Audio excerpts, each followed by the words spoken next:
Sun Business, les dirigeants et les entrepreneurs du territoire ont la parole. Clément Lessard. Et voilà, bonjour à toutes et à tous. Je suis très heureux de vous retrouver ce mardi, encore une fois, 12h30, pour parler d'économie avec les décideurs et les dirigeants du territoire. Et je reçois ce mardi Yann Trichard. Bonjour. Bonjour Clément. Vous êtes le président de la CCI, Chambre de commerce et d'industrie de Nantes-Saint-Nazaire. On va parler avec vous du grand débat national et notamment de l'implication des acteurs économiques que vous représentez. Alors, pour le contexte, dans le cadre de ce grand débat national, la Chambre de commerce, en partenariat avec le MEDEF 44, a organisé une rencontre de chefs d'entreprise de Loire-Atlantique, une séquence qui fait ressortir 26 propositions, dont 12 sont jugées prioritaires. Elles seront donc transmises au référent départemental du grand débat national, Yann Trichard. 814 chefs d'entreprise ont répondu à cette grande consultation sur les 50 000 que vous représentez. Est-ce que c'est un chiffre satisfaisant ? Alors d'abord, précision, à la Chambre de commerce et d'industrie, on a travaillé ça pendant une séance. Donc c'est 88 chefs d'entreprise issus de l'UDP, du MEDEF, de la CPME, et donc qui sont à l'intérieur de la Chambre de commerce et d'industrie, qui ont travaillé sur un certain nombre de propositions. Et ces propositions ont donné une centaine de propositions qu'on a ensuite synthétisées pour les envoyer aux ressortissants chefs d'entreprise qui ensuite ont voté pour dire lesquelles étaient les plus importantes. C'est pour ça qu'il y en a 12 qui sortent. Donc c'est vraiment un processus structuré. Est-ce que 814 sur 50 000 c'est suffisant ? On considère, quand on fait des statistiques, qu'à partir de 100 c'est bien, et qu'à 1000 on a une statistique absolue, et donc à 814 je pense qu'on a une bonne représentativité. Alors les sujets, il y en avait 4 grands, fiscalité et dépenses publiques, transition écologique, organisation de l'État et services publics, démocratie et citoyenneté. Est-ce que les entreprises, les acteurs que vous représentez se retrouvent dans ces thématiques ? Ça a été une question en disant, mais est-ce que nous sommes vraiment légitimes à répondre à tout ? Et en fait, la question, c'était de dire, on a fait travailler tout le monde sur les thématiques qui sont les thématiques de la société, vues sous l'angle des chefs d'entreprise. Donc c'était très intéressant. Au début, on peut se dire, il y a des thèmes dont on peut se sentir éloigné, mais finalement, c'est la question de tout le monde. Et ce grand débat national, il n'y avait pas de raison que les représentants de l'économie ne puissent pas répondre. Donc on a vraiment eu ce focus qui était un focus, quelle vision ont les chefs d'entreprise des sujets de société ? Alors justement, premier grand thème, la transition écologique.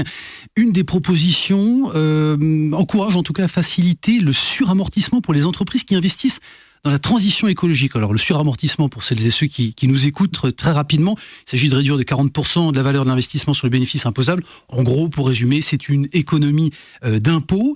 C'est un dispositif qui est réservé pour le moment aux PME et uniquement aux investissements liés à la robotique et à la transformation numérique. Exactement. Donc vous regrettez le fait que ça ne soit pas dédié notamment aux sujets environnementaux ?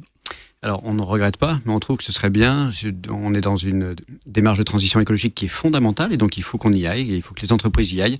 Et donc, on se dit que le suramortissement est une manière d'inciter les entreprises à investir sur des sujets qui, aujourd'hui, ne sont pas complètement forcément prioritaires pour toutes les entreprises.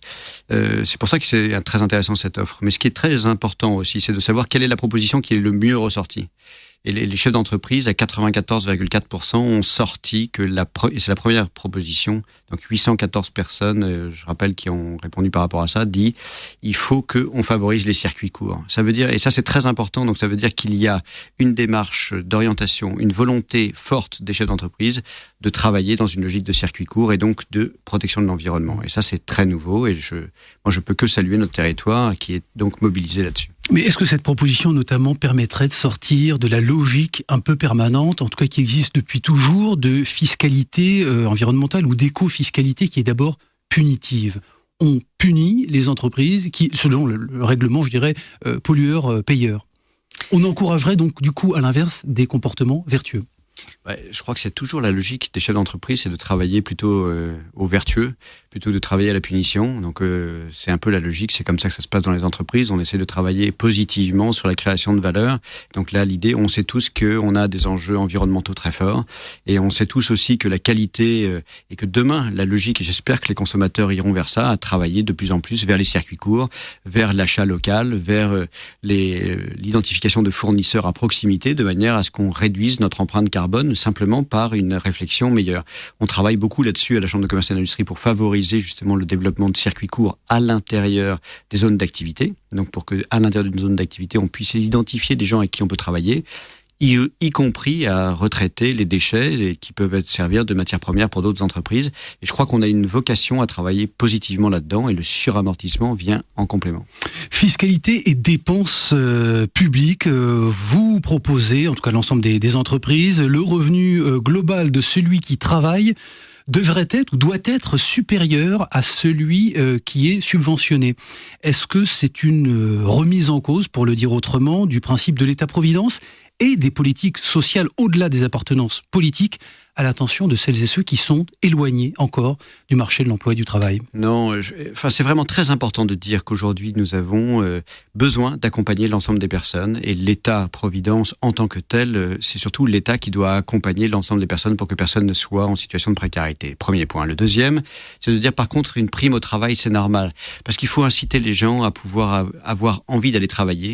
Et moi je reconnais que quand on a le choix entre travailler et pas travailler, d'avoir à peu près le même revenu, fondamentalement, est-ce que ça vaut pas plus le coup de se dire tiens, je vais aller jouer, m'amuser, faire des activités sportives ou autres, et donc il faut favoriser le revenu du travail, c'est normal. Et sans remettre en question le fait de l'assistance aux personnes qui sont éloignées de l'emploi. Donc ça, c'est un premier point. Donc mais quand on travaille, on doit gagner plus que quand on ne travaille pas. C'est normal. Ensuite, quand on ne travaille pas, et c'est le rôle de l'État d'accompagner, et là, il faut qu'on travaille les filières de formation, sachant qu'on a énormément de gens, de besoins aujourd'hui dans les entreprises qui ne sont pas couverts, et avec une inadéquation entre certains profils de formation et de personnes aujourd'hui éloignées de l'emploi et les besoins des entreprises. On a à réconcilier ça. C'est pas normal que les entreprises aujourd'hui ne peinent à recruter, alors qu'il y a encore 6,9% de chômage sur la métropole et 7,5, un peu moins de 8 sur la région. Bon, faciliter justement l'harmonisation fiscale et sociale à l'échelle européenne. Est-ce qu'il s'agit là de faciliter l'exportation des entreprises du territoire ou le recrutement de travailleurs détachés avec le risque de la question du dumping social ?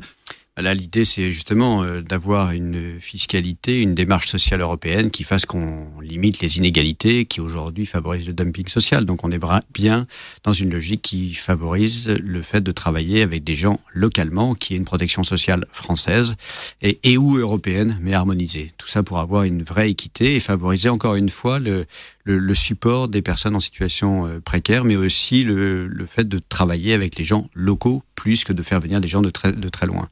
Et ça va aussi avec le fait, encore une fois, je reviens sur la formation. La formation est un outil indispensable au service de l'emploi sur le territoire. Et donc ça, le travail avec les acteurs publics de l'emploi et les entreprises est nécessaire, et avec une politique d'État dans ce domaine-là pour favoriser l'apprentissage tout au long de la vie, pour faire en sorte de changer de redonner de l'emploi à des personnes éloignées. Réduire les dépenses publiques en fixant un seuil maximal en pourcentage du PIB. On peut notamment évoquer les 140 milliards d'euros chaque année que coûtent les aides aux entreprises. Est-ce qu'elles vont devoir faire un effort également pour réduire la dépense publique ? Moi, je crois que tout ce qui vise... Quand on est dans une famille, on a un budget, puisque c'est ce qu'on gagne. Personne ne peut se dire, moi je vais dépenser 3% de plus que ce que je gagne. C'est-à-dire que tous les mois, si je gagne 1 000 euros net par mois, je donne 30 euros, je perds 30 euros. À la fin de l'année, le banquier dit, vous êtes en découvert et donc je vous coupe les comptes. Et donc, nous devrions l'État doit avoir une stratégie dans laquelle on est à zéro. C'est pas possible de se dire on vit au-dessus de nos moyens. Et après, il faut trouver le moyen de générer de la valeur. Typiquement, on voit les mesures qui ont été prises là en faveur du pouvoir d'achat des personnes qui ont les plus faibles revenus ont permis à l'économie en janvier et février d'avoir un regain d'activité, un regain de consommation. Donc c'est formidable. Bon, justement pour terminer, peut-être, je parlais de la réduction justement des aides aux entreprises, celle à l'adresse des chambres de commerce et d'industrie de Nantes-Saint-Nazaire. Est-ce que le gouvernement va continuer de gréver les budgets et les subventions allouées aux chambres de commerce et d'industrie? Est-ce qu'ils veulent derrière ça même réduire, voire tuer les corps intermédiaires? Alors, je ne pense pas qu'il faille tuer les corps intermédiaires, loin s'en faut, puisqu'il faut favoriser le dialogue territorial, et c'est très important, et les corps intermédiaires servent à structurer le dialogue territorial. Donc c'est pour ça qu'il y a des syndicats et qui servent à coordonner et travailler le dialogue entre les salariés et les chefs d'entreprise. C'est eux qui aussi travaillent dans le paritarisme avec les organisations patronales. Moi, je crois qu'on a besoin de corps intermédiaires. Après, c'est normal que les corps intermédiaires, entre autres, mais que l'administration fasse ses efforts. Les chambres de commerce et d'industrie, on a réduit réduit leur dotation de 50% dans les 6 dernières années. Ça va encore baisser. Je pense qu'il faut arrêter parce que c'est le plus gros effort qui a été demandé à une institution publique. Il n'en reste pas moins que tout le monde, toutes les organisations doivent faire des efforts pour permettre justement à notre modèle social de se maintenir. 10-15 secondes, qu'est-ce que vous attendez, vous, de ce grand débat? Est-ce que vous êtes plutôt confiant dans la considération que le gouvernement va porter à ces 12 propositions, notamment, que vous allez remettre donc au référent départemental? On aime tous notre pays. On a vraiment un pays formidable. On a une région formidable et donc et on a des gens qui ont envie de se battre et de vivre bien. Et je crois que ce vivre bien passe par une réflexion en profondeur justement de la relation qu'il y a entre un peuple et ses dirigeants. Et donc le grand débat avait cette vocation-là. J'espère qu'il en ressortira des propositions qui fassent que tous ensemble on soit dans une logique de construire un pays qui nous ressemble et dans lequel on aime vivre. Yann Tricheur, président de la CCI Nantes-Saint-Nazaire, merci d'avoir été avec nous dans nos studios.